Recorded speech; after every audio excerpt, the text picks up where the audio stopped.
Hey guys, welcome to another video. Hoy hablaremos sobre la flat D, que es una reducción de la D en inglés que suena como una R suave en español. Esta reducción ocurre cuando la D se encuentra en medio de dos sonidos de vocales. Por ejemplo, en la palabra wedding, At the wedding. wedding, wedding, sadder, sadder, matter, matter.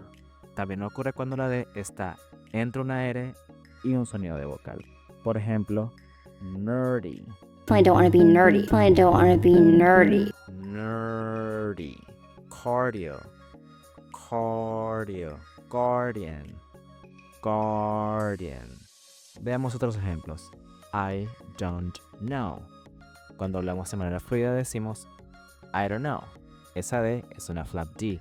I don't know. Y esa T, al encontrarse en medio de dos sonidos de consonantes, desaparece por completo. I don't know. I don't know. I don't know.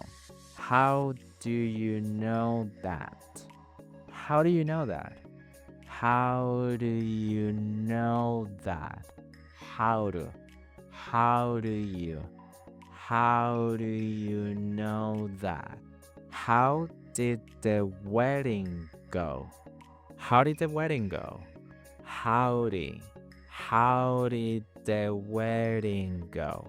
También nos deshacemos de esa D en did. How did the wedding go? How did the wedding go? How did the wedding go? How did the wedding go? I hope this helped, and I'll see you in the next video.